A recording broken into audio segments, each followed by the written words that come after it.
పరిశుద్ధ గ్రంథము నుండి యెషయా గ్రంథము 53వ అధ్యాయం 4వ వచనాన్ని మనం చదువుకుందామండి. నిశ్చయముగా అతడు మన రోగములను భరించెను, మన వ్యసనములను వహించెను. ఆయనను మొత్తబడిన వానిగాను, దేవుని వలన బాధపడిన వానిగాను, శ్రమనందున వాని మనం అతన్ని ఎంచితిమి. మన అతిక్రమములను బట్టి అతడు గాయపరచబడిన, మన దోషాలను బట్టి మన సమాధానార్థమైన శిక్ష అతడు పొందిన దెబ్బల చేత మనకి స్వస్థత కలుగుచున్నది. దేవునికి స్తోత్రం. ప్రియులారా, ఈవేళ నా వర్తమానం ఏంటంటే, our lord Jesus bear everything. Jesus carried our sins. We are healed by Jesus wounds. ఈవేళ నా వర్తమానం ఏంటంటే, దేవుడు అన్నీ మన కొరకై భరించాడు. Is bear. ఎవరు బేర్ చేస్తారండి? Who pay? ఎవరు చెల్లిస్తారు? Who carry? ఎవరు మోస్తారు నన్ను? ఎవరు భరిస్తారు నన్ను? బేర్ చేస్తారంటే తెలుగులో ఎవరు భరిస్తారు మనం? దేవుడు మన పక్షంగా అన్ని భరించిన వాడైనాడు. ఆయన బేర్ చేస్తాడు. ఈ సిలువను గూర్చిన ధ్యానాలు చేస్తున్నటువంటి ఈ దినాలలో ఎందుకు ఈ సిలువ ధ్యానాలు ఎంత ప్రాముఖ్యత సంతరించుకున్నాయి? ఎందుకు సిలువను గూర్చిన వార్త ఇంత హైలైట్ అయిపోతుంది? ఎందుకు ఈ శ్రమ దినాలు అనేకులు భక్తి శ్రద్ధలతో పాటిస్తున్నారు? ఏంటి ఇందులో ఉన్న అసలు రహస్యం ఏంటి? ఏంటి ఇందులో ఉన్న ఆశీర్వాదం ఏంటి? ఏంటి ఈ సిలువ దగ్గరికి వస్తే ఏం జరుగుతుంది? ఎందుకు ఈ సిలువను గూర్చిన మాట పట్టుకుని ప్రభుని ఆరాధించాలి? ఎందుకు సిలువకి ఎంత ప్రాముఖ్యత వచ్చేసింది అని అంటే, ప్రియులారా, దేవుడు మనము భరించలేని వాటిని, మనము మోయలేని వాటిని, మనము బేరు చేయలేని వాటిని ఆయన బేరు చేస్తున్నాడు. ఎవరు మోస్తారు మనల్ని? రిలాక్స్గా ఉండాలి అనుకుంటాం మనం. ఎవరో ఒకరు మన కోసం ఈ కష్టాన్ని ఎవరైనా భరిస్తే, నాతో పాటు భరిస్తే బాగుంటుందేమో, నేను ఒక్కడనే ఈ ఇంటి భారాన్ని మొయ్యలేకపోతున్నాను, ఇద్దరు కష్టపడితే కొంచెం సేవ్ అవుతుంది కదా. కుర్రోడు చేతికి వస్తే అమ్మాయి కూడా రూపాయి తెస్తే, అబ్బాయి కూడా రూపాయి తెస్తే ఇద్దరు కూడా మరి బేర్ చేసుకుంటాం కదా. మేము బేర్ అంటే ఎదురు భరించుకుంటాం, కొంత లిఫ్ట్ అవుతాం కొంత అనేసి ఫ్యామిలీలో జరుగుతున్న చర్చ. లేకపోతే ఫ్యామిలీలో ఆలోచించుకున్నారు, నువ్వు కూడా కొంత సంపాదించు, నేను కూడా. మోడర్న్ ఫ్యామిలీస్ అన్నీ కూడా భార్యాభర్తలు కష్టపడుతూ, బిడ్డలు కూడా కష్టపడుతూ, నలుగురు సంపాదించి వాళ్ళు కొంత ఆర్థికంగా బలపడాలని చూసేటువంటి దినాలలో మనల్ని ఎవరు భరిస్తారు? మనల్ని ఎవరు మన కష్టాల నుండి, మన బాధల నుండి, మన వ్యాధుల నుండి, మన సమస్యల నుండి, మన అప్పుల నుండి, మన యొక్క పరిస్థితుల నుండి ఎవరు గట్టెక్కిస్తారు? మనల్ని ఎవరు మనల్ని పైకి తీసుకురాగలిగిన వాడు ఎవరు? ఎవరు మనల్ని ఉన్నతమైన స్థాయికి తీసుకెళ్లే ఈ ప్రపంచంలో ఎవరైనా ఉన్నారా? నన్ను అర్థం చేసుకునేవాళ్ళు, నా కష్టాన్ని చూసేవాళ్ళు, నా బాధని భరించేవాళ్ళు, నాకు లిఫ్ట్ ఇచ్చేవాళ్ళు కావాలని ప్రతి మానవుడు ఎదురు చూస్తుంటాడు. ఎవరు మట్టుకు వాళ్ళు ఏమనుకుంటారంటే, నాకున్న బాధ నీకు అర్థం కాదు, నీకు చెప్పినా అర్థం కాదు, అలాంటి బాధ నేను పడుతున్నాను. నాకున్న ఆ ఒంటరితనం ఇంకెవరికి ఉండకూడదు. నాలో నేనే పడుతున్నటువంటి ఆ బాధ, ఆ కష్టం మరొకరికి తెలీదు, అది నేనే అనుభవిస్తున్నానని బాధపడుతున్న సహోదర సహోదరులారా, దేవుడు మన కోసం అన్ని భరించేశాడండి. నీ బాధ భరించగలిగిన వాడు, నీ కష్టాన్ని నుంచి విడుదల చేయగలిగిన వాడు. Our lord bears all things. లేక అన్ని రకాలైనటువంటి సమస్యలను ఆయన మోసాడైనా మోయగలిగిన వాడు. నువ్వు మోయలేకపోవచ్చు, నువ్వు నడవలేకపోవచ్చు, నేను భరించలేని బాధ అనొచ్చు. నిన్ను భరించగలిగేలాగా ఆ బాధల నుంచి బయటకు ఎక్కించేవాడు ఆయన. ఇంత కష్టం నేను ఒక్కరిని ఎలా అనిపించాలి, ఇంత బాధలా అని నువ్వు అనుకోవద్దు. దేవుడు నీకు సహాయం చేయడానికి ఆయన సిద్ధంగా ఉన్నాడు. మొట్టమొదటగా ఆయన ఏం చేశాడంటే, ప్రియులారా, మరి పరిశుద్ధ గ్రంథంలో మనం చూద్దాం. 5వ వచనంలో 53వ అధ్యాయం యెషయా గ్రంథం 5వ వచనంలో, మన అతిక్రమములను బట్టి అతడు గాయపరచబడిను, మన దోషాలను బట్టి ఆయన నలుగగొట్టబడిను, మన సమాధానార్థమైన శిక్ష ఆయన మీద పడింది. నా శిక్ష ఎవరు భరిస్తారు? నేను చేసిన ఈ ఘోరమైన పాపాన్ని ఎవరు తీస్తారు అనేటువంటి ఒక ఆలోచన.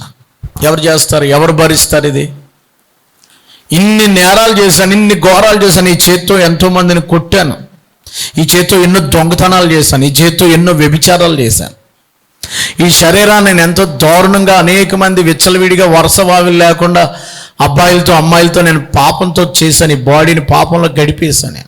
Who clean my heart? Who clean? ఎవరు నన్ను పరిశుద్ధపరుస్తారు? ఎవరు నన్ను నా పాపాలు తీసేస్తారు? ఎవరు ఈ ఘోరమైన భయంకరమైన ఈ దుర్మార్గమైన పనులు చేసిన ఈ మనిషికి వచ్చే శిక్ష ఎవరు తీస్తారో? ఈ ప్రపంచంలో ఎవరైనా తీయగలరంటే ఆయన ఒక్కడే. దేవుడు ఒక్కడేనండి మన పాప భారాలను తీయగలిగినాడు. ఎందుకు? వై క్రైస్ట్ ఓన్లీ అని అంటే, ఆయన పరిశుద్ధుడు గనుక, ఆయన దేవుడు గనుక. ఆయన మన మొట్టమొదటగా ఆయన ఏం భరించాడంటే, ఆయన మన పాపములను భరించెను. ఏం భరించాడటండి? ఆయన మన పాపములను భరించాడు, మన పాపాలను ఆయన మోసుకున్నాడు. మన పాపం వల్ల వచ్చేటువంటి ఆ శిక్షను ఆయన మీద మోపబడింది. మన మీద పడవలసిన శిక్ష, మన మీద వేయవలసినటువంటి ఆ నింద ఆయన మీద పడింది. మనల్ని కొట్టవలసిన దెబ్బలు ఆయనకి తగిలాయి. ఎందుకంటే సిలువ ఎంత ప్రాముఖ్యం అంటే, మన శిక్షను ఎవరు బేర్ చేశారు? మీకు ఒక విషయం చెప్పాలి. ఒక అమ్మాయి 15-18 సంవత్సరాల అమ్మాయి స్కూటర్ వేసుకుని వెళ్ళిపోతుంది. ఈ స్కూటర్ మీద వెళ్తున్నటువంటి అమ్మాయికి తండ్రి గారు ఆఫీసులో చూస్తున్నారు. ఆయన బ్రేక్ ఇన్స్పెక్టర్. ఆయన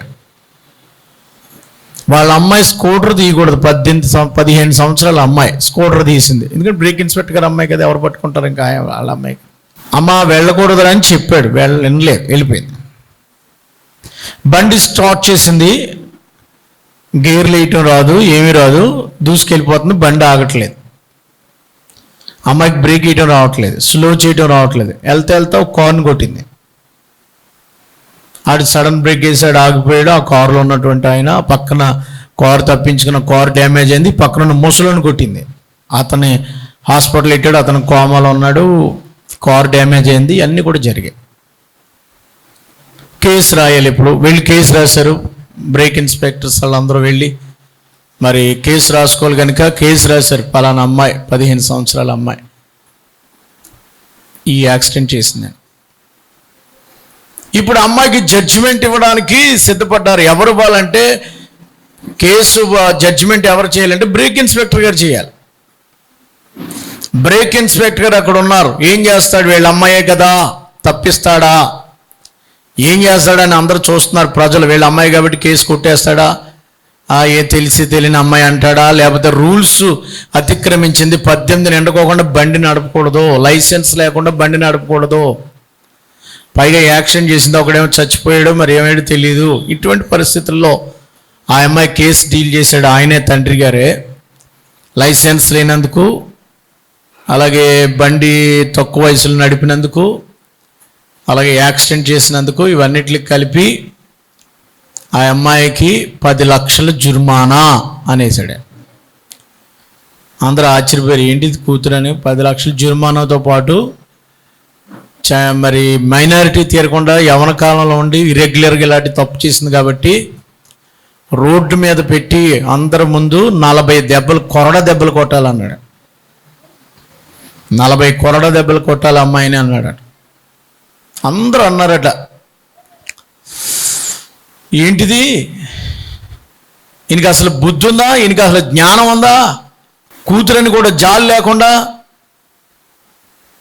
ఏదో తెలుసో తెలియక చేసింది కదా, ఇంతకుముందేమో శిక్ష వేస్తాడు వేయడని ఈనాళ్ళకే అంది. మళ్ళీ ఈనాళ్ళకి ఏమంటుందంటే, కూతురని కూడా జాలి లేకుండా అంత దెబ్బలు కొడితే, 40 దెబ్బలు కొడితే పిల్ల బతుకుతుంది, చచ్చిపోద్ది.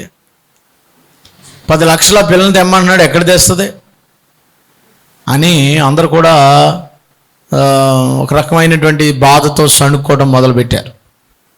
అయితే ఇక్కడ మీరు చూసినట్లయితే ఆ కూతురు కూడా నాన్న మీద చాలా కోపం ఉంది. డాడీ కన్న కూతురు, డాడీ నన్ను కూతురుగా, డాడీ కూతురు డాడీ ఏదో ఒక డాడీ కూతురు ఏదో అంటారు కదా, ఇలాగ ఇంత అలా గారంగా పెట్టుకున్నాడు, అలా పెట్టాడు, ఎంత బాగా చూశాడు, నేను అంటే ఇష్టం అన్నాడు, అలాగన్నాడు, ఈవేళ నాకు ఎంత పనిష్మెంట్ వేస్తాడు మా నాన్న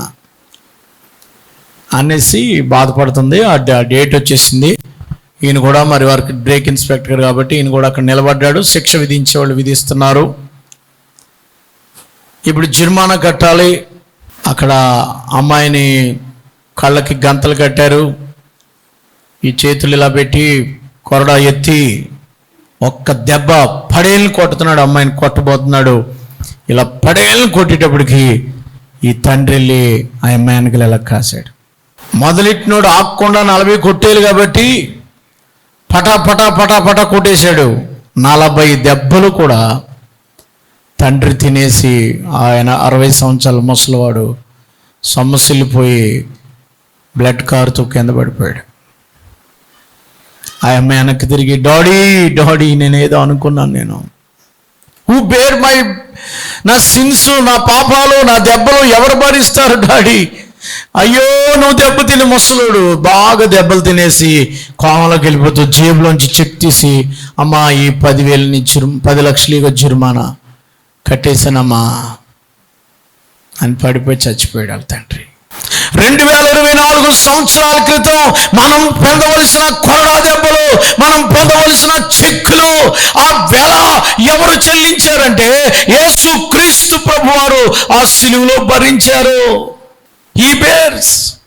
మొదటి పేతురు పత్రిక 2వ అధ్యాయం 24వ వచనం చదవండి.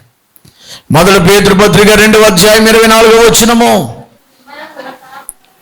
మన పాపముల విషయమై, ఏమా మన పాపాల విషయమై చనిపోయి నీతి విషయమై జీవించినట్లు ఆయన తానే తన శరీరమందు మన పాపములను, ఎందుకంటే సిలువకి ఎంత ప్రాముఖ్యత అంటే ఆయన మన యెషయా పలికిన ప్రవచనము ఇక్కడ నెరవేరుతుంది. ప్రియులారా, ఆయనే మన పాపములను సిలువలో భరించి తానే తన శరీరమందు మన పాపములను మ్రాను మీద మోసుకొనెను. మ్రాను మీద మోసాడు, సిలువ మాను మీద.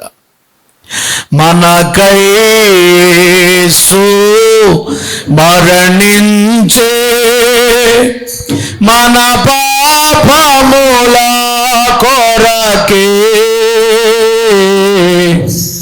జీవముని చుటకే సాచుండు సజీవుడాయే, నిత్య జీవముని చుటకై సాచుండు సజీవుడాయే, మన అతిక్రమముల కొరకు, మన దోషముల కొరకు,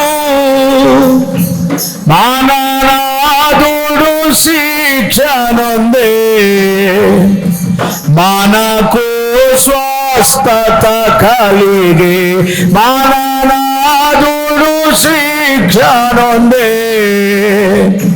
మనకు స్వస్థత కలిగే, మనకై యేసు మరణించే, మన పాపముల కొరకే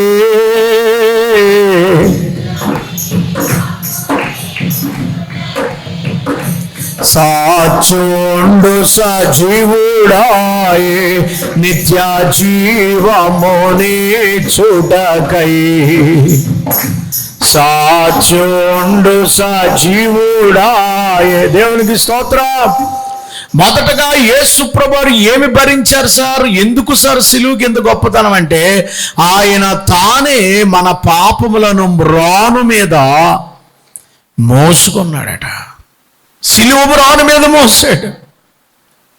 నీవు పడవలసిన దెబ్బ ఆ గొప్ప దేవుడు, పాపము లేని దేవుడు, పరిశుద్ధుడైన దేవుడు, పరలోకం నుంచి దిగి వచ్చినటువంటి యేసుక్రీస్తు ప్రభువారు మన కొరకు ఆయన దెబ్బలు తిన్నారు. మన కొరకు ఆయన రక్తము కార్చారు. ఎవరు పే చేస్తారండి? ఎవరు నేను చేసిన తప్పులకి, నేను చేసిన పరమ దుర్మార్గమైన పనులకి ఎవరు భరిస్తారు నా పాపాలంటే? నేను బేర్ చేస్తానని దేవుడు వచ్చాడు. ప్రపంచానికి ఈజ్ ఎ సేవియర్. లోకానికి రక్షకుడుగా, లోకానికి విమోచకుడు, తన ప్రజలను ఎందుకు వచ్చాడు యేసు ప్రభువారు? ఏం భరించాడని? తన ప్రజలను వారి పాపముల నుండి ఆయనే రక్షించును గనుక. ఆయనే రక్షిస్తాడు మన పాపాల కొరకు. Is bear. మన పాపాలన్నీ భరించాడు ఆయన. మన పాపాలన్నీ ఆయన మీద మోపబడ్డాయి. తెలుసు కదా మీకు మోపబడ్డం. అదే అన్నాడు, మన సమాధానార్థమైన శిక్ష ఆయన మీద మోపబడిను. 2 మేకలు తీసుకురావాలి. ఒక మేక మీద చీటి వస్తే ఒక దాని మీద విడుదల, ఒక దాని మీద శిక్ష. ఏ మేక మీద విడుదల వస్తే దాన్ని విడుదల చేయాలి, శిక్ష వచ్చిన దాని మీద చెయ్యి ఉంచి దాన్ని వధించాలి. మనకేమో విడుదల చీటి వచ్చింది, యేసయ్య మీద శిక్ష పడింది. మన సమాధానార్థమైన శిక్ష ఆయన మీద పడింది. యెహోవా ఆయనకు నలగగొట్టడానికి ఇష్టమయ్యింది. ఎందుకైనా నలగొట్టబడ్డాడు, ఎందుకైనా బాధించబడ్డాడు, ఎందుకైనా శ్రమ పడ్డాడు, ఎందుకైనా ఈ సిలువ మ్రాను మీద భరించాడంటే మన పాపములో ఆయన సిలువ మారు మీద భరించాడు ప్రియులారా. అందుకనే మీరు ఎవరైనా మీ పాపాలు ఒప్పుకుంటే, క్రీస్తు ప్రభు దగ్గర మీరు పశ్చాత్తాపడితే, నేను ఈ తప్పు చేశాను ప్రభు నన్ను క్షమించమని అడిగితే ఆయన చేసేది ఏంటో తెలుసా? మనం ఒప్పుకుంటే ఆయన మన పాపాల నుంచి క్షమించి మన పరిశుద్ధులుగా చేస్తాడు.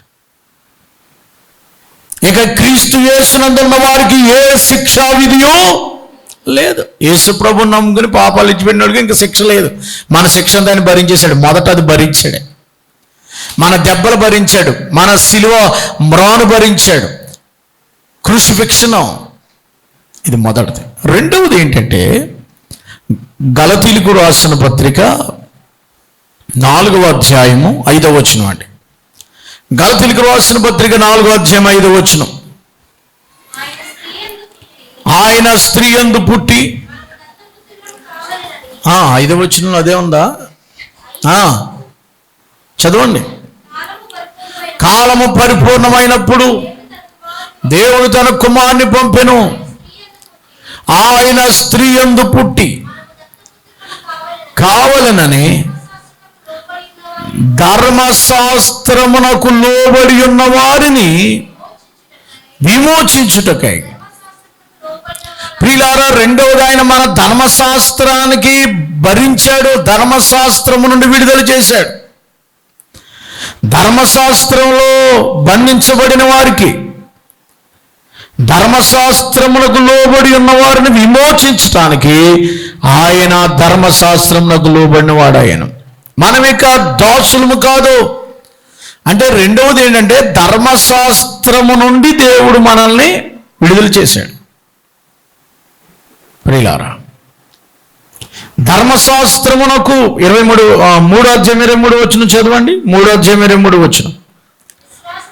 విశ్వాసం వెల్లడి కాకమునుపిక ముందుకు బయలుపరచబడు విశ్వాసమును అవలంబించవలసిన వారముగా మనము ధర్మశాస్త్రంలో లేని వారమైతిమి. కాబట్టి మనము విశ్వాసమూలంగా నీతిమంతులుగా తీర్చబడినట్లు క్రీస్తునకు మనం నడిపించి ధర్మశాస్త్రమునకు మనకు బాల శిక్షకుడు ఆయన.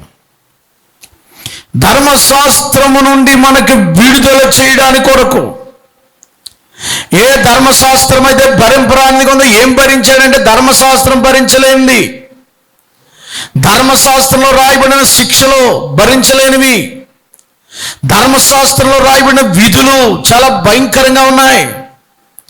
ధర్మశాస్త్రం అనేది సున్నతి చేయించుకోవాలి, దాని నుంచి విడుదల. ధర్మశాస్త్రములో రాయబడింది ఏంటో తెలుసా? బలులు అర్పించాలి, ప్రతి మనిషి రక్తము చిందించాలి, విడుదల. ఇక ఎవరో రక్తం చిందించక్కర్లేదు. నేను గొర్రెల కంటే, మేకల కంటే, ఎడ్ల కంటే ఆ రక్తాన్ని విమోచించాను మీకు. ప్రియులారా, మనల్ని ధర్మశాస్త్రము నుండి విడుదల చేయవలనని ధర్మశాస్త్రం నాకు లోబడిన వాడాయన. ధర్మశాస్త్రం చేయవలసిన శిక్షలన్నీ ధర్మశాస్త్రం ఏమైతే చెప్తుందో, అంటే ధర్మశాస్త్రం అంటే ఈ 5 కాండాల్లో చెప్పిన ఆ శిక్షలు, ఆజ్ఞలు, విధులు, పాత నిబంధన అంతా కూడా దేవుడు నెరవేర్చేశాడు. అందుకే పాతవి గతించిన సమస్తమును ధర్మశాస్త్రం ఏం చెప్తుందో అవన్నీ యేసు ప్రభువు భరించేశారు. బలులు అర్పించాలి, వారం వారం, అమావాస్యకి, పౌర్ణమికి కూడుకోవాలి, పండగలు ఆచరించాలి, రక్తాన్ని చిందించాలి, ఆదివారం మానేస్తే రాళ్ళతో కొట్టి చంపబడాలి. ఇలాంటి ధర్మశాస్త్రం అంతా కూడా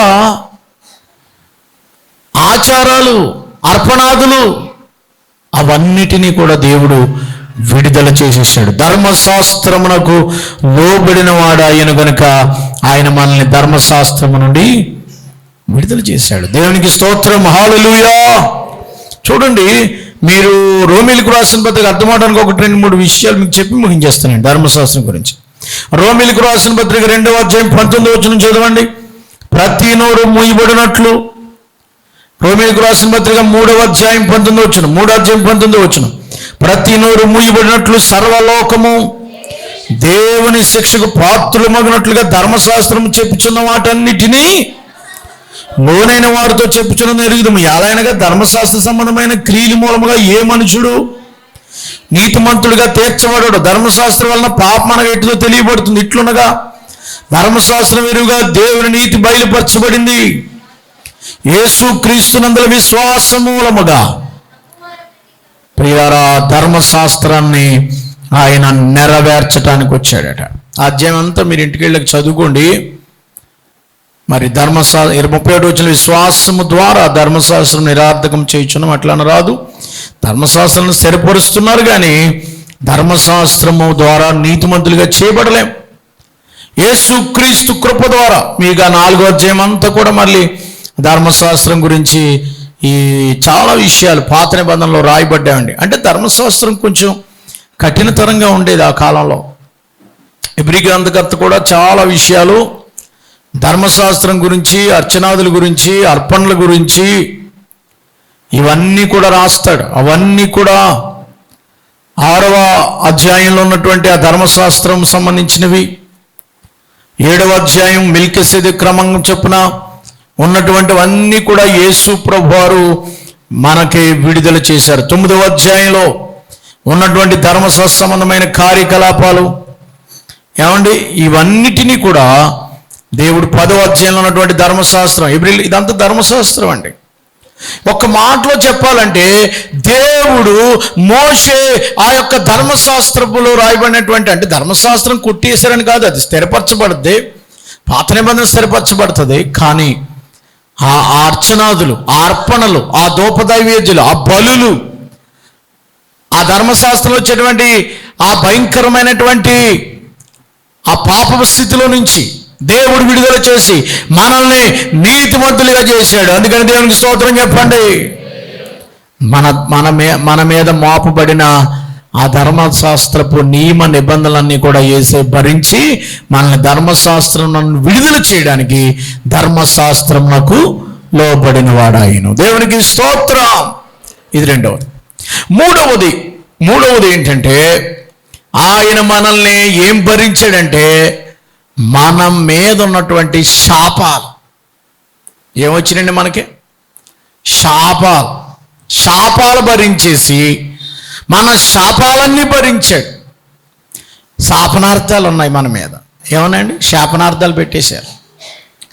ఈ శాపాలన్నీ కూడా శాపగ్రస్తులమైన మనల్ని విడుదల చేయడానికి ఆయన సిలువలో ఆ ధర్మశాస్త్రాన్ని సిలువలో నెరవేర్చాడు.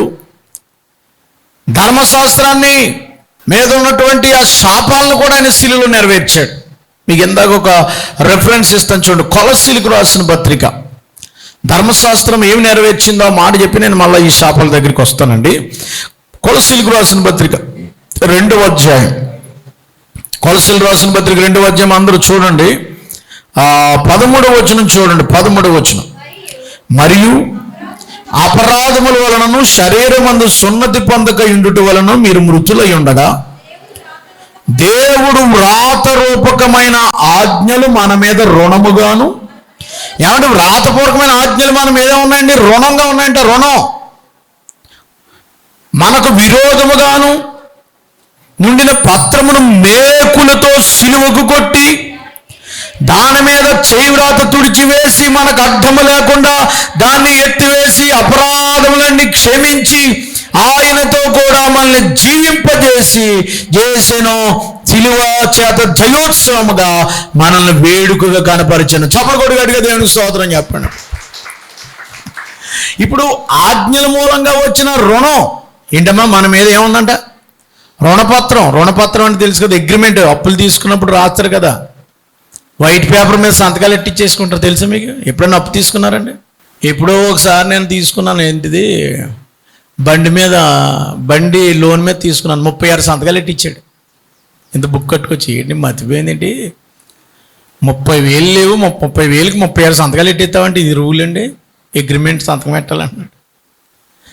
సంతకాలే 30,000 ఇవ్వడానికి నాకు తెలియదు. ఫస్ట్ టైం వెళ్ళాను. ఆడవాడు పద్మ ఫైనాన్సెస్ ఉన్నాడు, ఎత్తేసాడు తెలియదు. కానీ ఒక 20 ఏళ్ల క్రితం పెట్టారండి 36 సంతకాలు ఎప్పుడన్నా లోన్ మీద. బుక్కి పెట్టేస్తున్నాడు. ఫైనాన్స్ కంపెనీలు ఇలా పెట్టాలంటున్నారు. వాళ్ళు రుణపత్రం ఏంటది? మన పాపాల కొరకు రుణపత్రం.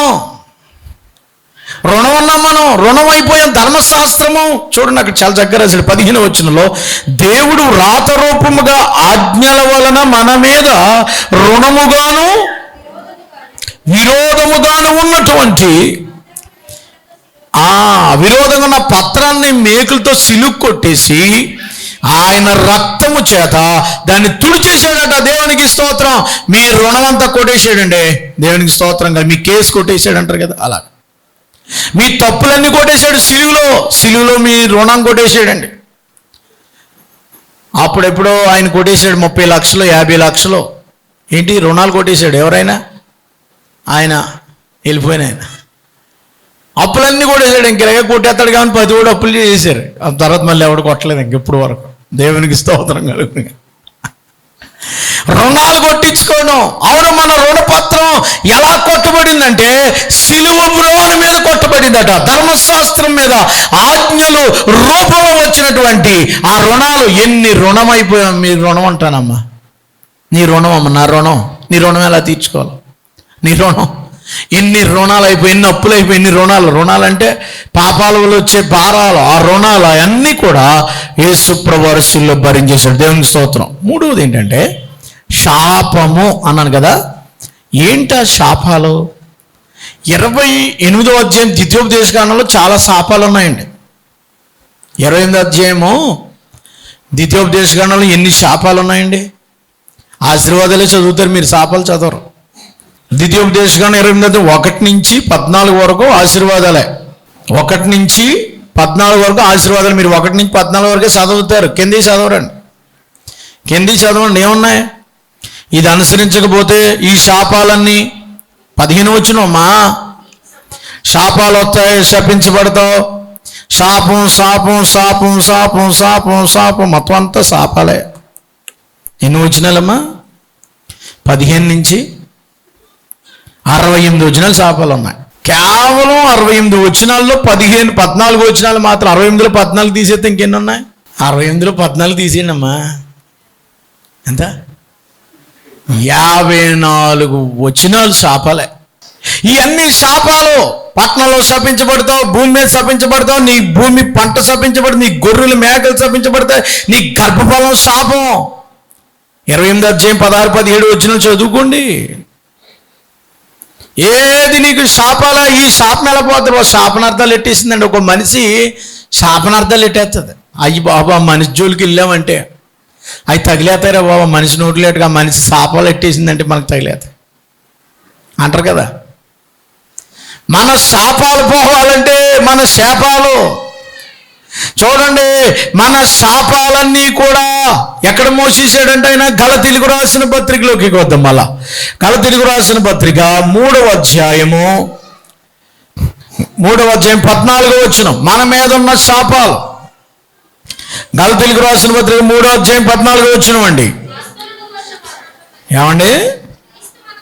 క్రీస్తు మన కోసము శాపమై మనలను ధర్మశాస్త్రం యొక్క శాపము నుండి విమోచించాడు. ఇందును గురించి మ్రాను మీద వేలాడిన ప్రతి మనుషుడు మన శాపాలన్నీ తీసేశాడంట ఆయన దేవుడు. చప్పలు కొట్టరా? ఇప్పుడు శాపం ఏం లేదు మనకి, శాపాలన్నీ కొట్టేశాడు. నీ నెత్తి మీద ఎవడున్నాడు? ఆడిపోయాడు. అందుకు కొట్టి చప్పట్లు గట్టిగాను. నీ నెత్తి మీద ఉన్న శనిగాడు, నీ నెత్తి మీద ఉన్న శాపగాడు పోయాడు. ఆ శాపాలు లేవు. మనకేమొచ్చినాయి మరి? 13వ వచనం చదవండి. ఆత్మను గూర్చిన వాగ్దానము మనకు లభించినట్లు అబ్రహాము పొందిన ఆశీర్వచనాలు క్రీస్తు యేసు ద్వారా అన్యజనులమైన మనకి కూడా వచ్చేసాయట. దేవునికి స్తోత్రం. మనం ఏమన్నా ఇశ్రాయేలు సంతానమా?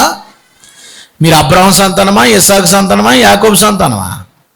రూబేన్ గారి సంతానమా? అన్యజనులు మనం. ఈ అన్యజనులమైన మనకి యేసు ప్రభు ద్వారా ఆశీర్వాదాలు వచ్చేసాయట.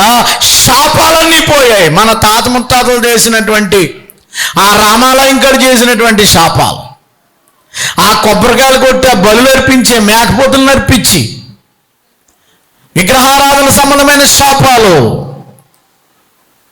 ఎవరెవరినో చేసిన శాపాలు, ఇతరులను తిట్టిన శాపాలు, ఇతరుల స్థలాలు దొంగిలించిన శాపం, తల్లులు పిల్లల మీద వస్తున్న శాపాలు, మన నాన్న తిట్టిని వీళ్ళని తిట్టిని ఆ శాపాలు, ఈ శాపాలు, కళ్ళ దిష్టి, ఆడి దిష్టి, ఈడి దిష్టి, అన్ని శాపాలు యేసు ప్రభువు సిలువలో భరించేశాడు. శాపగ్రస్తి అయిన ప్రతివాడు సిలువ మ్రాను మీద మన శాపాలు భరించాడంటండి. ఎంత గొప్ప దేవుడు! అన్ని భరించేశాడు అన్నాను. It's bear. మన శాపాలు పోయాయి, మన పాపాలు పోయాయి, మన మీద ఉన్న ధర్మశాస్త్రం భరించలేని బరువులు పోయాయి. Free, you're free. దేవుడు మనల్ని స్వేచ్ఛగా ఆత్మతో ఆరాధించుకునే వాళ్ళే చేశాడు. ఏ బంధకాలు, ఏ బాండేజెస్ లేవు. ఆ రోజుల్లో ఏం చేశాడు తెలుసా మీకు? ఆదివారం ఎవరన్నా ఏదన్నా చేస్తే అది కూడా పాపమే.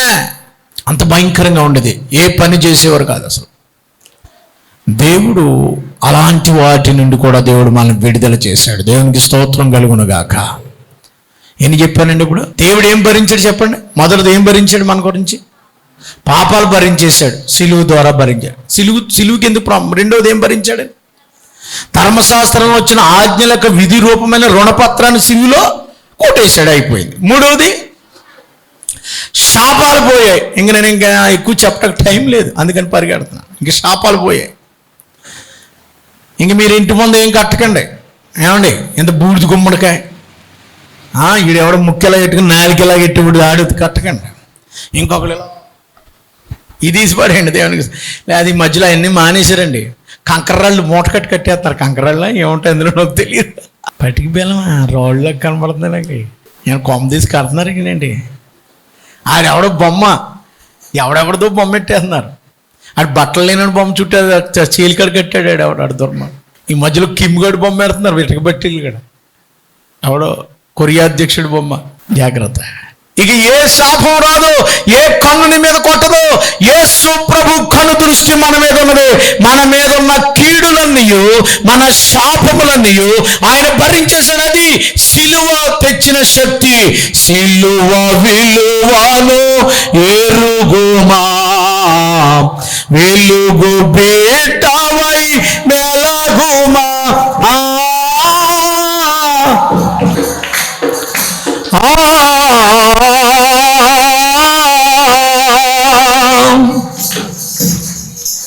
రాతిని పట్టించి నిండు సభలో నిలిపిరి, మోయలేక క్రింద పడగా లేపి మరలా మోపిరి, లేపి మరలా మోపిరి, సిలువ విలువను ఎరుగుమా, వెలుగు బిడ్డవై మెలగుమా.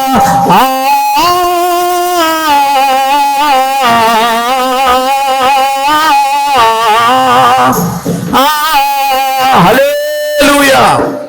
ఏం పోయినండి? మన శాపాలన్నీ పోయినాయి. ఇంకోటి చెప్పనా, మన దరిద్రం అంతా పోయింది యేసుప్రభు వల్ల. దేవునికి స్తోత్రం. తెలుసా మీకు? శాపాలు, మన దరిద్రం అంతా పోయింది. ఎవడన్నా దరిద్రుడు ఉన్నాడు ఇక్కడ? నాకంటే దరిద్రుడు ఎవడు ఉన్నాడు? దేవునికి స్తోత్రం కలిగినగా. నా దరిద్రం అంతా పోయిందట. 2 కొరింథీయులకు రాసిన పత్రిక 8వ అధ్యాయము 9వ వచనం చదవండి. మన ప్రభు అయిన యేసు క్రీస్తు కృపను ఎరుగుదురు కదా, ఆయన ధనవంతుడై ఉండి ఆయన తన దారిద్ర్యత వలన మనము ధనవంతులము కావాలనని ఆయన మన నిమిత్తము దరిద్రుడాయెను. అమ్మా, మన దరిద్రం అంతా పోతుంది యేసుప్రభు వల్ల. దేవునికి స్తోత్రం. ఎవడన్నా దరిద్రుడు ఉన్నాడు ఇక్కడ? నేను దరిద్రుడిని అని మీరు మనసులో ఎవరన్నా అనుకుంటే, యేసుప్రభుని నమ్ముకుంటే, యేసుప్రభుని మీ హృదయంలో చేర్చుకుంటే మీ దరిద్రం అంతా ఎగిరిపోద్ది అంటే. దేవునికి స్తోత్రం. మనల్ని ధనవంతులుగా చేయవలెనని ఆ సిలువలో ఆయన తగ్గించుకుని తన ధనవంతుడైండి కూడా. ఎందుకు మీరు బాధపడుతున్నారు? మనల్ని భరించాడు ఆయన. ఏమన్నా దరిద్రంగా ఉందా మీ పని? అప్పులైపోయానండి, కష్టాలండి, బాధలండి, వ్యాధులండి అని అనకండి. చూడండి, ఆయన ఏమన్నాడు? ఆయన మిమ్మల్ని గూర్చి చింతించుచున్నాడు గనుక మీ చింత యావత్తు. ఏమన్నాడు ఆయన? మీరు దేని గురించి? ఒకసారి ఫిలిప్పీయులకు రాసిన పత్రిక, నాకు టైం లేదు కానీ చెప్పడానికి, ఫిలిప్పీయులకు రాసిన పత్రిక 4వ అధ్యాయము, ఏమండి 4వ అధ్యాయము 6వ వచనం చదవండి. దేనిని గురించి చింతపడకూడదు కానీ ప్రతి విషయంలో దేని గురించి బాధపడకండి, మీ దరిద్రం అంతా ఆయన భరిస్తాడు. మొదటి పేతురు పత్రిక 5వ అధ్యాయము 7వ వచనం. ఆయన మిమ్మల్ని గురించి చింతించుచున్నాడు కనుక. అమ్మా, మిమ్మల్ని గురించి ఆయన భరిస్తున్నాడు, మీ భారాలు భరిస్తాడు. అమ్మ, మీ భారాలు, ఆయన మీ భారములను, కీర్తనకారుడు అన్నాడు, నీ భారము యెహోవా మీద మోపుము. ఉందా లేదా మాట? ఎక్కడ 56వ కీర్తన ఇది అనుకుంటా. ఆయన మీ భారం ఎవరి మీద మోపాలా? నువ్వే మోసుకుంటానంటే ఎలా కూర్తుంది? మన భారాలు, మన వ్యసనాలు ఆయన భరించాడు. ఆయన మన భారములను భరించుచున్నాడు కనుక మీ భారములు ఆయన మీద మోపండి. చూడండి 68వ కీర్తన చూడండి. 68వ కీర్తన 19వ వచనం. 68వ కీర్తన 19వ వచనం ముగిస్తానండి. 68వ కీర్తన 19వ వచనం. అనుదినము ఆయన మన భారములు భరిస్తున్నాడు. మన భారాలు భరించేవాడు ఆయన. రేపేమి సంభవించాలని భయపడకండి. మత్తయి సువార్త 7వ అధ్యాయంలో ఏమి తిందుము, ఏమి త్రాగుదుము, ఏమి ధరించుకుందుము అని మీరు బాధపడకండి, చింతింపకుడి. ఆకాశ పక్షులను చూడండి, విత్తవు, కోయవు. అనుదినమైన భారాలను భరిస్తున్నాడు కదా. మత్తయి సువార్తలో చూస్తున్నారు, అది 6వ అధ్యాయం 27వ వచనం. మత్తయి సువార్త. మీలోని ఎవడైనాను చింతించుట వలన మూరుడు ఎక్కువ చేసుకొనగలడా? వస్త్రములను గూర్చి మీరు చింతింపనేలా అడవి పూలు. అమ్మా, వస్త్రాల గురించి ఎవరు చింతపడకండి. బట్టలు లేవు, అందరికి బట్టలు ఉన్నాయి. వాళ్ళకి పట్టు చీరలు ఉన్నాయి, వీళ్ళకేమో షూట్లు ఉన్నాయి. రేపు ఈస్టర్ పండుగ వస్తుంది, బట్టలు కొనుక్కోవాలని ఏం చింతపడకండి. ఆకాశ పక్షులు, పూలు చూడండి ఎంత కలర్ఫుల్గా ఉంటాయండి. పూలు, పుష్పాలకి ఎంతో. ఒకసారి ఆ గార్డెన్కి వెళ్తే, పూల గార్డెన్ ఏదేంటిది ఎగ్జిబిషన్ పెట్టారు. అబ్బాబ్బా, ఆ ఎగ్జిబిషన్కి వెళ్ళి ఆ కడిబ్లంక అంతా తిరిగేస్తే ఎన్ని కలర్స్. వాటిని అలంకరించిన దేవుడు పొద్దున్న చిగురించి సాయంకాలం మాడిపోయి ఈ పుష్పానికే ఎంత కలర్ వస్తే మనకెంత రంగు ఇస్తాడైనా. దేవునికి స్తోత్రం చెప్పండి. ఇప్పుడు బాధపడకండి. అమ్మా, ఏమి 31వ వచనం. అల్ప విశ్వాసులారా, ఏమి తిందుమో, ఏమి ధరించుకుందామో అని చింతింపకుండా ఏమి తినాలి, ఏం ధరించుకోవాలని బాధపడుతున్నారేమో. ఆకాశ పక్షులను చూడండి, అవి విత్తవు, వాటికి ఎలా ఇస్తున్నాడో దేవుడు మీకు కూడా. మొదట ఆయన నీతిని, రాజ్యాన్ని వెతకండి. రేపటిని కూర్చుని దాని గురించి చింతపడకండి. రేపు ఏం జరుగుతుందో బాబోయ్, ఎల్లుండి పెళ్ళి ఎలాగో, నేను అయిపోతే ఈ కొంప, లేకపోతే ఇలాగో, నేను లేకపోతే ఇంకేమైపోతే ఏమి. అమ్మ ఉందా లేదా? 34 వచ్చిన చూడండి అందరూ. రేపటిని గురించి చింతపుకుడి, రేపటి దినం దాని సంగతులు చూసుకుంటుంది. ఏనాటికి ఈడు ఈ ఆళ్ళకి బతికామంతే అయిపోయింది. రేపటి గురించి మీరు ఆలోచించకండి. ఒకవేళ రేపటి గురించి ఆలోచించి మొత్తం అంతా సంపాదించి కోట్లో పెట్టేసి ఒక లోకం అంతా సంపాదించిన పుట్టుకుమని పోతే ఎవరట్టుకెళ్తారు? అవి ఎవరన్నట్టుకెళ్తాడు? తినుము త్రాగము సుఖించమని లోట్లు పెట్టేశాడట. అలా చూసుకుంటున్నాడు, చూస్తుండగా అలా వెళ్ళిపోయాడు.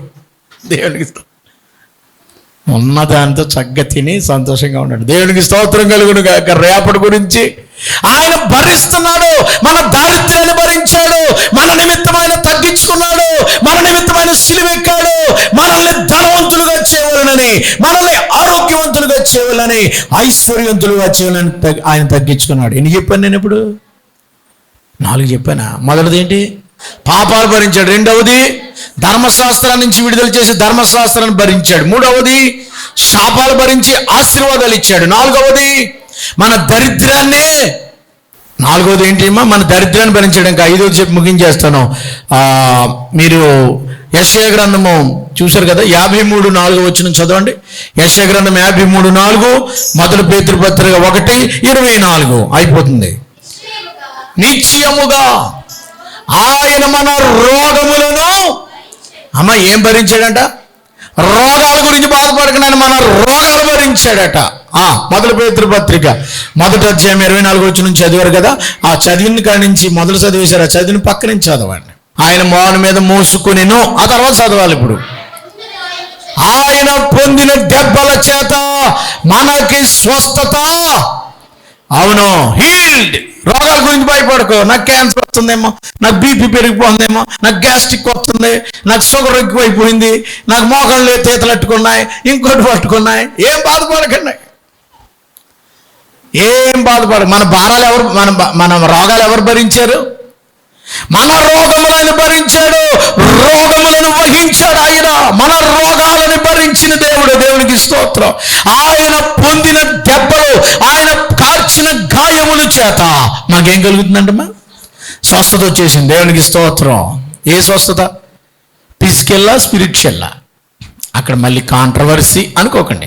2 రకాల స్వస్థత కూడా. దేవునికి స్తోత్రం. ఫిజికల్ అంటే శారీరకమైన బలహీనతను తొలగిస్తాడు. స్పిరిచువల్ అంటే ఆత్మీయ రోగం కూడా ఉంది మనకి. ఆత్మీయ రోగం, ఆత్మక రోగం అంటుకుంది. ఆత్మలో మనం చిరిగిపోయాం, ఆత్మీయంగా బలహీనమైపోయాం, ఆత్మీయంగా మనము ఘోర రోగములు కదండి. మన వ్యసనములు అనక్కడ, మన వ్యసనాలైనా భరించాడు. మన వ్యసనాలు, మన ఆత్మకంటుకున్న రోగాలు. ఆత్మకు ఎక్కడో దెబ్బ తగిలింది, ఎక్కడో గాయపరచబడ్డాం. గుండె చెదరని వారిని ఏం చేస్తాడు? నీ గుండెకు మానసిక గాయమైంది, జరగరాని దృశ్యాల మీద జరిగాయి, అటాక్స్ జరిగాయి, ఎన్నో ఇబ్బందులు జరిగాయి. ఆమె ఆ దృశ్యాలు చూసి తనను పాడు చేయడం చూసి ఆమె మానసిక స్థితిని కోల్పోయింది. Sudden attack. ఎక్కడారులోకి వెళ్ళింది ఒక అమ్మాయి సేవ చేయడానికి. తన శరీరాన్ని సమర్పించేసుకుంది. నర్సుగా తన శరీరాన్ని సమర్పించుకుని ఆ ప్రజలందరికీ, ఇక నేను పెళ్లి చేసుకోవాలి, పరిశుద్ధంగానే ఉండి ఈ వీళ్ళందరికీ కూడా, ఈ ప్రజలందరికీ కూడా సేవ చేయాలని తన శరీరాన్ని అర్పించేసుకుంది.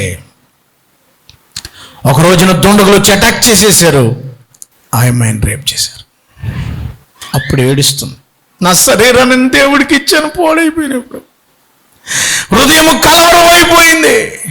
నా యొక్క ప్రమేయం లేకుండా వీళ్ళు చేతులు కట్టి ఇలా పాడు చేశారు. ఈ దుండగులు, ఈ RSS వాళ్ళు, శివశక్తి వాళ్ళు ఎవరో పట్టుకుని నన్ను ఇలా చేశారని ఏడుస్తుంటుంటే ఆ పక్క ఆవిడ భయపడుకో, బాధపడుకో, అది నీ వల్ల కాలేదు కదా. అవును ప్రియులారా, మానసికంగా వాళ్ళు దెబ్బతిన్నారు. ఈవిడేమందో తెలుసా? పక్కనున్న ఆవిడ, అదేంటక్క నువ్వు బాగానే ఉన్నావు అని అంటే, నీకు తెలిసి 2-3 నిన్ను పాడు చేశారేమో కానీ నాకు మెలకు వచ్చేటప్పటికి 5-6 నన్ను పాడు చేశారు. అయినా కూడా నా జీవితం, నా హృదయం పరిశుద్ధంగా ఉంది. దేహాన్ని వాళ్ళు పాడు చేశారేమో కానీ మన హృదయాలు ఎప్పుడు పరిశుద్ధమే. దేవునికి స్తోత్రం కలుగును గాక. ముగిస్తున్నాను. మానసికముగా రోగులైన వారిని, శారీరక రోగులైన వారిని, ఆత్మీయ రోగులైన వారిని, ఎలాంటి గాయపడిన వారినైనా ఆదరించడానికి, బలపరచడానికి, సమస్యలను వారిని ధైర్యపరచడానికి, స్వస్థపరచడానికి ఆయన ఎవరు చెప్పండి? సమర్థుడు. గుండె చెదరిన వారిని బాగు చేయువాడని, వారి గాయములన్నీయు కట్టుచున్నాడని, దేవునికి స్తోత్రము గానము మనమందరము స్తుతి. హల్లెలూయా. టైం చాలా అయిందండి, ముగిస్తున్నానండి. చివరిది ఒకే ఒక మాట. ఆయన మన రోగాలు భరించాడు, ఇంకొకటి భరించాడు ఆయన. ఏంటి తెలుసా? ఎబ్రిల్కి రాసిన పత్రిక 2వ అధ్యాయం 15వ వచనం చదివి నేను ముగించేస్తానండి. ఎబ్రిల్కి రాసిన పత్రిక 2వ అధ్యాయం 15వ వచనం ఏముందమ్మా? కాబట్టి ఆ ప్రకారమే మరణము యొక్క బలము గలవాను, అనగా అపవాదిని మరణము ద్వారా నశింపజేయుటకు జీవితకాలం అంతయు మరణ భయముల చేత దాస్యమునకు లోబడిన వారిని విడిపించుటకు ఆయన రక్త మాంసముల మరణ భయాన్ని భరించాడు, మరణాన్ని భరించాడు. అమ్మా, మనం మరణాన్ని భరించి ఆయన మరణ భయాన్ని తీసేశాడు. మరణం అంటే భయపడుతున్నారా? మళ్ళీ తిరిగి లేచాడు. అది గొప్ప శక్తి కదండి. మరణ భయాన్ని తొలగించాడు. మన కోసం ఆయన మరణం అయిపోయాడు. మరణం అంటే భయపడుతున్నారేమో. ఎబ్రిల్కి రాసిన పత్రిక 9వ అధ్యాయము 15వ వచనంలో, ఈ హేతువు చేత మొదటి నిబంధన కాలంలో జరిగిన అపరాధములను విమోచించుకొనుటకై మరణం పొందిన నందున సిలువబడిన నిత్యము వారు నిత్యమైన స్వాస్థ్యం గురించిన వాగ్దానం పొందిన నిమిత్తం ఆయన క్రొత్త నిబంధనకు మధ్యవర్తి అన్నాడు. మరణ శాసనం ఎక్కడ ఉండునో అక్కడ మరణము మరణ శాసనం రాసిన మరణము కూడా,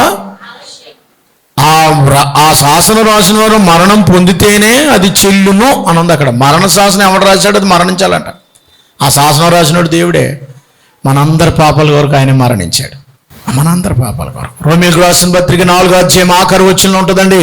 మన అపరాధ విషయంలో ఆయన చనిపోయి మనకి నిత్య జీవంలో ఆయన తిరిగి లేచాడు. దేవునికి స్తోత్రం కలుగును గాక. మరణ భయాలను కూడా ఆయన భరించాడు. రక్త మాంసం గలవాడే మరణాన్ని నుంచి మళ్ళీ మోచించి పునరుత్థానాన్ని ఇచ్చాడు. దేవునికి మహిమ కలుగును గాక. మనందరి పాపాలను ఆయన భరించాడు. ఊపే ఎవరు భరిస్తారు? ఎవరు చెల్లిస్తారు?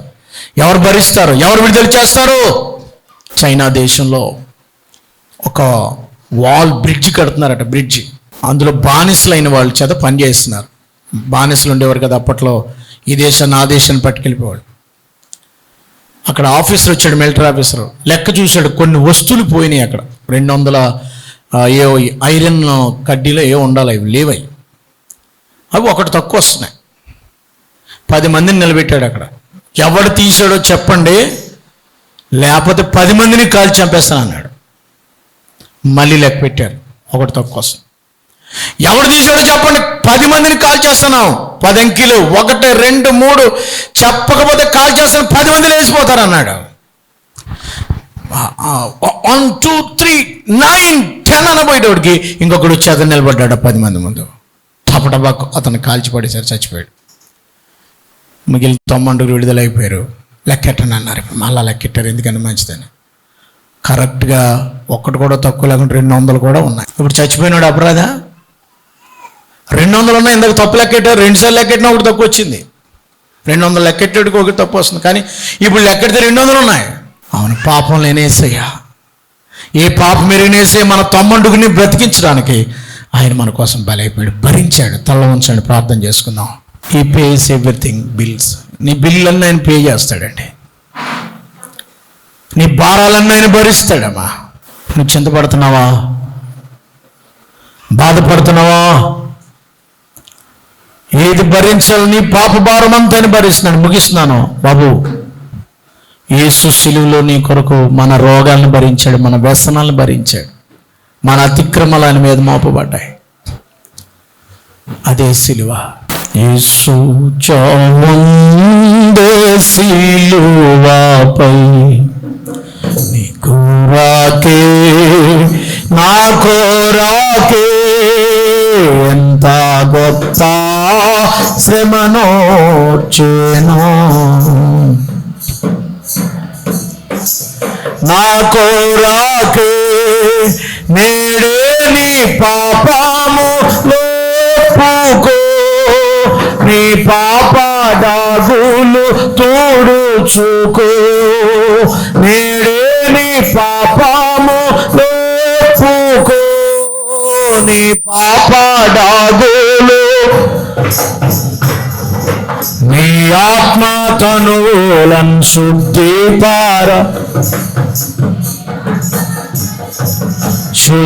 పారచుకో. కరించు యేసుని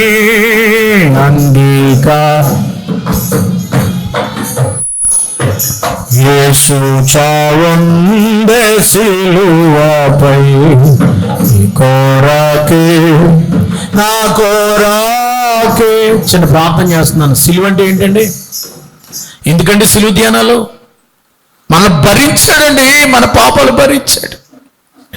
ఇస్ బేర్ ఎవ్రీథింగ్. మన పాపాలు భరించాడు, మన యొక్క మరణ శాస్త్రాన్ని భరించాడు, మన ధర్మశాస్త్రాన్ని భరించాడు, మన శాపాలు భరించాడు, మన రోగాల్ని భరించాడు, మన దరిద్రాన్ని భరించాడు, మన యొక్క వ్యసనాల్ని భరించాడు, మన యొక్క మరణాన్ని కూడా ఆయన భరించాడు. మనకి జీవాన్ని ఇవ్వబోతున్నాడు. యేసుని ఎంతమంది నమ్ముకుంటారు వాళ్ళందరికీ నిత్య జీవం. బాబు, యేసు ప్రభుని రక్షకుడు అంగీకరిస్తావా? Is pay everything. చివరి రక్తబొట్టు వరకు నీ కొరకు అని చెల్లించాడు. నీకు భరించడానికి ఆయన ఉన్నాడు. నీ బాధలను పడక్కర్లా, ఆయన భరిస్తాడు. ఆయన దగ్గర మొర్ర పెట్టుకో, ఆయనకి నీకు మనస్సు ఇయ్యి, ఆయనకి నీ జీవితం ఇయ్యి. మహాపరిశుద్ధుడు అయిన మా తండ్రి, ఈ సమయంలో మీరు అందించిన వర్తమానాన్ని బట్టి వందనాలు. మా కొరకు సమస్తాన్ని దారపోసి, సమస్తాన్ని చివరి రక్తబొట్టు వరకు కూడా మా కొరకు ఇచ్చేసావు. నీ యవ్వన కాల పరిశుద్ధ రక్తాన్ని నా కొరకు చిందించేసావు. గాయపరచబడ్డావు, దెబ్బలు తిన్నావు, అవమానాలు పొందావు నాయన. ఎందుకు? నేను పొందవలసిన శిక్ష మీరు భరించారు. నా పాప భారాన్ని భరించారు, నా ధర్మశాస్త్ర భారాన్ని భరించారు, నా మీద ఉంచబడిన శాపాలు తీసివేసి మీరు భరించారు నాయన. మా మీద ఉన్న దరిద్రాన్ని తీసేశారు, మా రోగాలు భరించారు, మా మరణాన్ని భరించారు, మాకు మోక్షం ఇచ్చారు. నీకు వందనాలు. వెతుబడిన వాక్యం ఫలింప చేయమని ప్రతి వారి జీవితాన్ని గర్పించుకుని సమస్తాన్ని భరించిన ఆ దేవుని వైపు వారు చూసి, ప్రభువా, వారు సమస్త భారాల నుంచి విడుదల పొంది నీ భారం యెహోవా మీద మోపమంటున్నావు. ప్రతి వారు తమ భారాల మీద మోపి తమ పాప భారాల నుంచి విడుదల పొంది రక్షణ పొంది స్వస్థత పొందినట్లుగా చేయమని యేసు ప్రభువారి పేరట వేడుకొనుచున్నాము తండ్రి. ఆమేన్.